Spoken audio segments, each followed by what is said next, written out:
question. What's the best way to get into enemy territory, hit them hard and make it back home undetected and unharmed? The answer, with one of these, a bomber. Bombers have evolved rapidly in the past 100 years in an unending race to keep the upper hand over the enemy. But just exactly how have they become such crucial weapons in the theatre of war?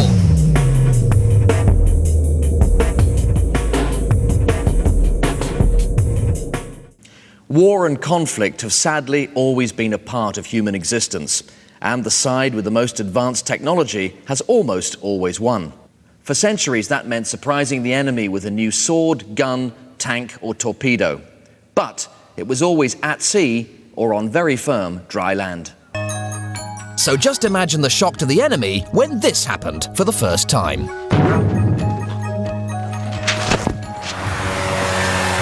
The first recorded bomb dropped by plane was dispatched in 1911 in Libya by an Italian officer called Giulio Gaffotti against enemy Turks who described it as most ungentlemanly. Well, that's one way of putting it. It's hard to imagine today just what a radical new way of waging war this was at the time. After all, it was only a few years earlier that mankind had actually invented the aeroplane, or flying machine, as the Edwardians called these fine wooden cloth devices. Taking to the skies with a bomb gave you a huge strategic advantage over your unsuspecting enemy, who didn't have the weapons to fight back. How utterly unfair. Early bombers weren't that sophisticated. In fact, they weren't bombers at all. Meet the Bristol F-2B with its V12 Rolls-Royce Falcon 3 engine. Built in 1917, basically a wooden fabric construction, in its day this aircraft was incredibly agile. Primarily a fighter, it was designed for reconnaissance and shooting other planes down. So how could you drop bombs from something like this? Well, flying nice and low on a clear day, you first had to find your target. With no navigational aids, it was down to what you could see with your own eyes. Target found, you loaded your bomb thus, and then just dropped it over the side.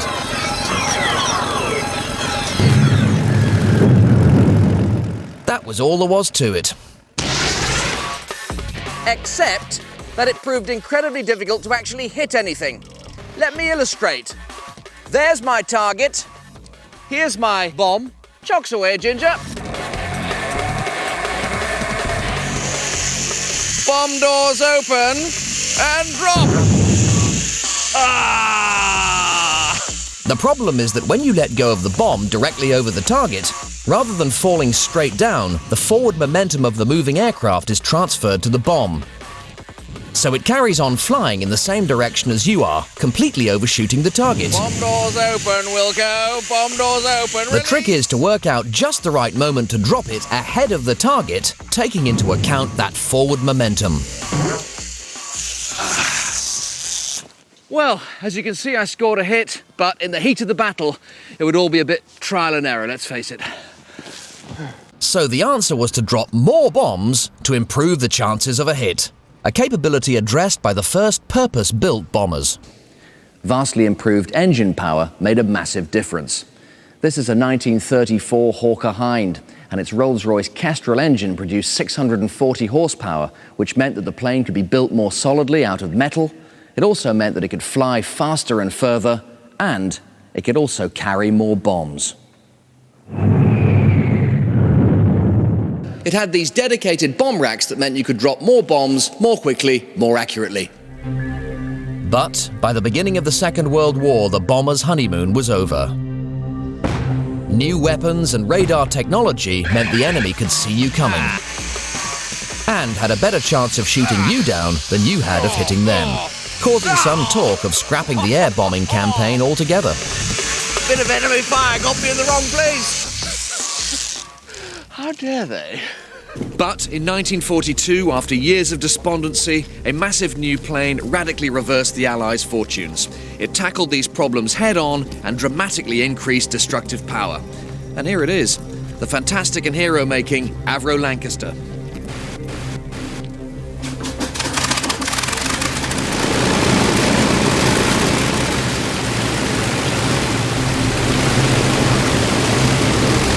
From its introduction in 1942 to the end of the war in 1945, over 7,000 fought their way through the skies. They unleashed an incredible 2/3 of Britain's total bombing tonnage, emphatically reclaiming the bomber's strategic advantage. So how did the Lancaster manage to achieve all this? Well, first of all, an important ingredient was plenty of this.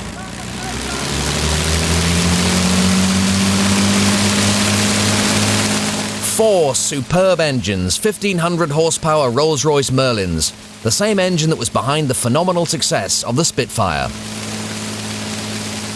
The 12-cylinder 48-valve Merlin has a capacity of 27 litres.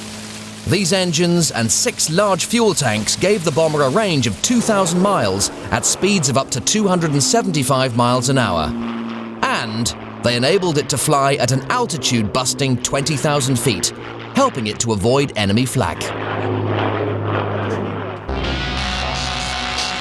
No longer was the bomber a fighter or ordinary plane modified for the task. The Lancaster was designed and built around its bomb bay. And what a bomb bay! 33 feet by 5 feet and able to carry a maximum of 22,000 pounds of bombs. It could also carry a range of different bombs, including these, weighing 4,000 pounds apiece. Enough to destroy an entire street. The massive tallboy bombs weighing 12,000 pounds. Ideal for taking out really large buildings like factories. Or one single 22,000 pound Grand Slam earthquake bomb, the heaviest ever produced. Which could penetrate 30 feet of concrete and were used to flatten reinforced military installations. With this massive payload, the Lancaster led a devastating new campaign of bombing. It was focused not just on traditional military targets, but also cities, factories, and civilians. The Germans responded with dramatic improvements to their radar, enabling bomber squadrons to be detected 100 miles away. As well as the tough all-metal airframe, helping the Lancaster and its crew reach the targets unscathed were its gunner positions. Fore, mid, And aft. These turrets were power swiveling, giving the guns incredible target tracking ability against more agile fighter planes. A much better means of staying alive was to fly under cover of darkness, which the Lancaster did for most of the war. Unescorted day sorties over long distances were regarded as virtually suicidal. Night flying reduced casualties, but it made navigation and targeting tougher than ever. Imagine flying at 15,000 feet at 275 miles an hour and trying to locate and hit a target in complete darkness. It's called blind bombing, and it was something that everyone on night raids had to get used to. The principle was that if you knew where your target was on the map, you simply had to keep track of your own position so you'd know when you had arrived. Simple in theory, much tougher in practice.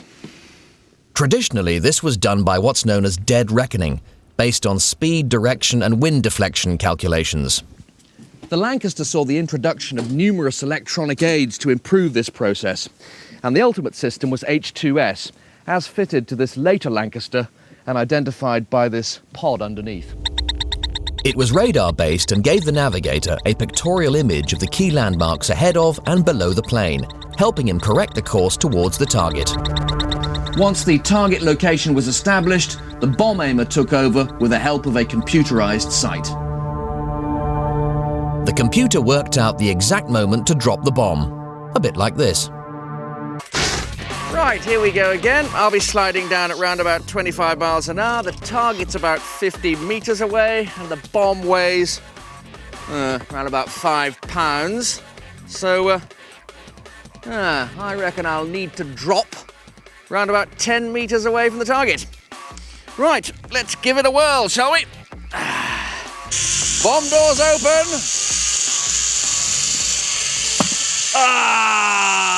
So even with all that technology, bombing was still hit and miss.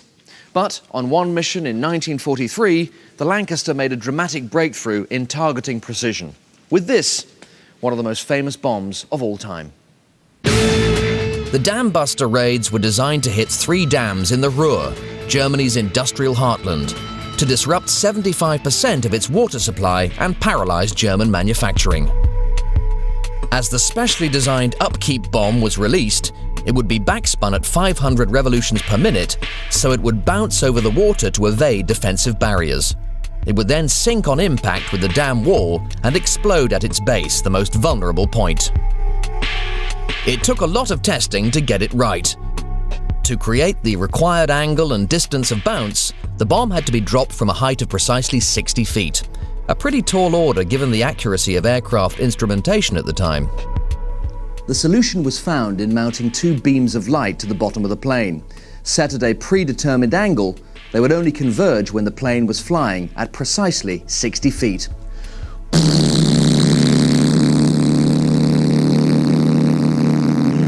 Bombs away, Chalky!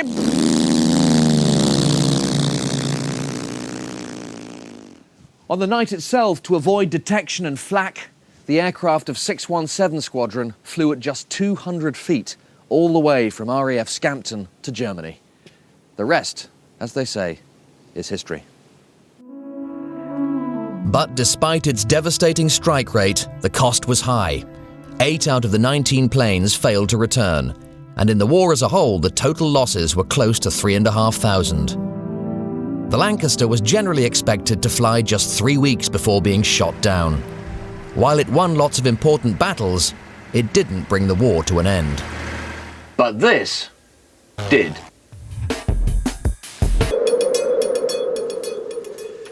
With the dropping of atomic bombs on Hiroshima and Nagasaki in August 1945, aerial bombardment took on a frightening new dimension. 2 atomic bombs wiped out miles of human civilization, killing tens of thousands of people in seconds. The Japanese surrendered to the Americans almost immediately, and the Second World War was effectively over. It was simultaneously the bomber's most successful and darkest hour. And a B-29 superfortress like this, albeit slightly modified, was the plane that carried that dreadful load.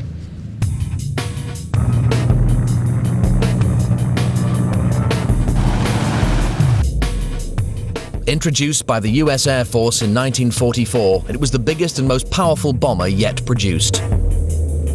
Most importantly, its extended range took aerial bombing from Europe to the Far East. While a typical Lancaster bombing mission flew about 1,000 miles, this flew up to 4 times that. The defining features of the B-29 all supported its longer range capability. A step up in power from its 4 engines to nearly 9,000 horsepower, 50% more than the Lancasters, meant that it could swallow up more miles more quickly. It also meant that it could fly at higher altitude, over 30,000 feet, to avoid the increased risk of fighter attack on longer flights. That altitude is the reason for the plane's massive wingspan of 141 feet, larger wings being needed to keep the plane flying in thinner air. But the air at these altitudes isn't just thin, it's 50 degrees below freezing. So the B-29 became the first bomber to be pressurized to seal out the cold air and maintain a comfortable cabin pressure for the crew. At the time, it may have been the biggest bomber ever made, but it still feels pretty cramped in here. Once in flight, there wasn't much moving around. The substantial crew of 11 pretty much had to stick to their stations for often 18 hours. The best view in the house, sensibly enough, was from the cockpit, housed in what looks and feels like an aerodynamic greenhouse. There were no manned gunner turrets on the B-29. Instead, it had 10 remote-controlled guns which could be operated from within the aircraft, helping to reduce crew casualties. But the B-29's bomb aimer still had a pretty vulnerable position right here in the nose. And initially, he would have operated in a very different way to his British counterparts on the Lancaster. Because of the huge civilian casualties, the Americans initially didn't favour the area bombing strategy of the British, preferring instead to hit more precise industrial targets. This called for precision targeting. and a new computer invented by a Dutchman called Carl Norden. And this is it. It works in a similar way to the Lancasters, using data on altitude, flying speed, direction, terminal velocity of the bombs, and wind speed to calculate the precise moment the bomb should be released. But this went a step further. On a bombing run, it actually took control of the plane for the first time and released the bombs automatically, eliminating human error. As the war against Japan intensified, the Americans devised a new hit 'em hard strategy, moving away from specific targets to large metropolitan areas. It was a strategy which culminated in the two most indiscriminate bombing raids ever mounted, Hiroshima and Nagasaki.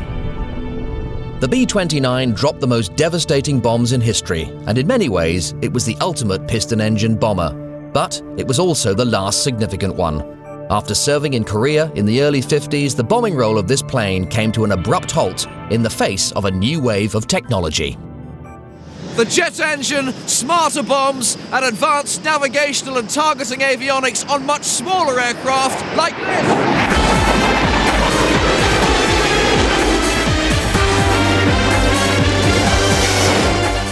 The Tornado GR4 is an incredible piece of kit that demands highly skilled pilots. These chaps take 4 years and cost millions of pounds to train. This jet marks yet another revolutionary rethink of bomber design. Gone is the massive size, the high altitude flying, and the huge bomb loads. With a modest 45 feet wingspan, this bomber is smaller, much faster, and mind-blowingly agile. So, after decades of getting bigger and bigger, how is it that bombers have suddenly shrunk back to a size similar to their oldest ancestors? The main reason is survival. Traditionally, high-altitude flying was the way to stay safe.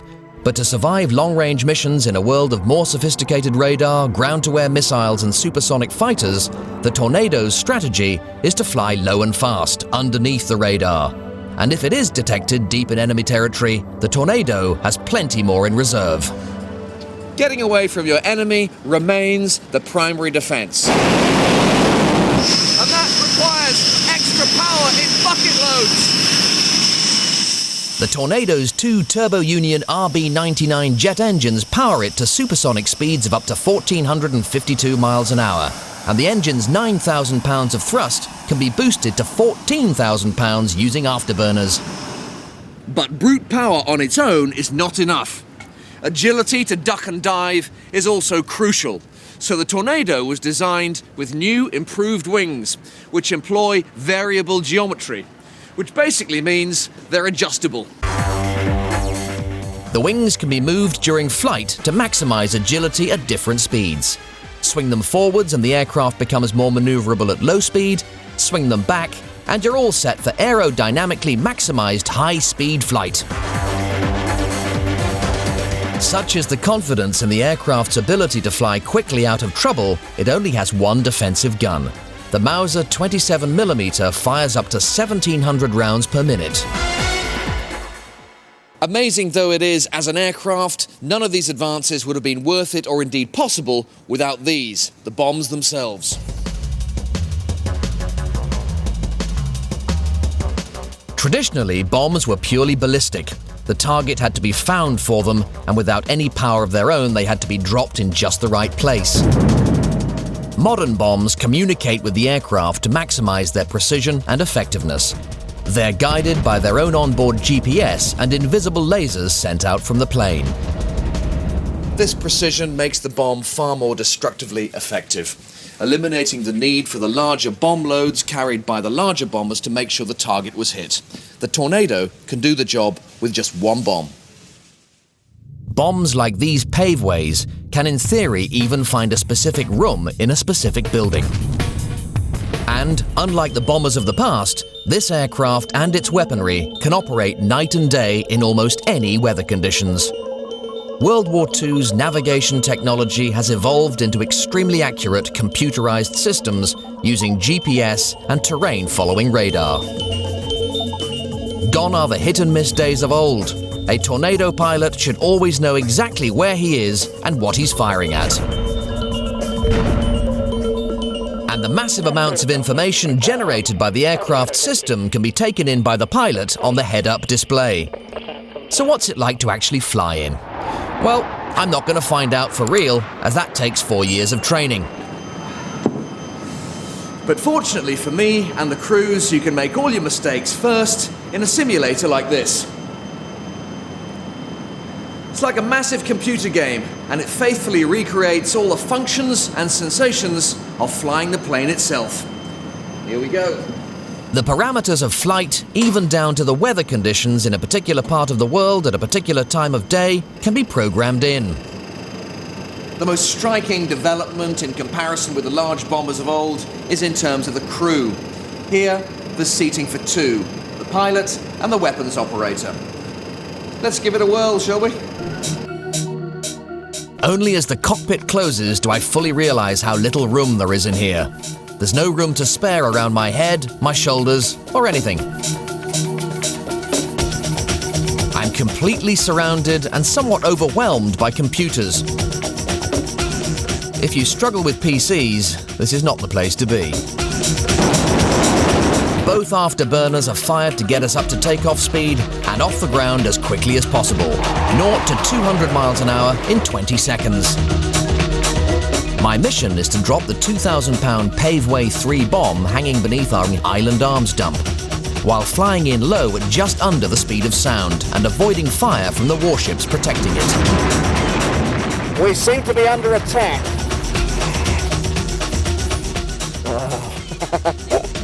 Yes, we like that. There's some feisty people down there who don't like us. As we bank into the attack, the Tornado and the pilots within it are pulling 4 Gs. So the crew wear special G-suits to stop them blacking out. As the aircraft banks round, the suits tighten, stopping too much blood flowing to or from your brain. The target is located off the right wing. My job is to lock the laser onto the target, which guides the bomb to it. Bombs away! With the massive G-forces, massive speeds and onboard technology, the modern bomber takes its pilots right to the edge of their mental and physical abilities. A far cry from the wood and string machines that first lumbered into the air less than 100 years ago.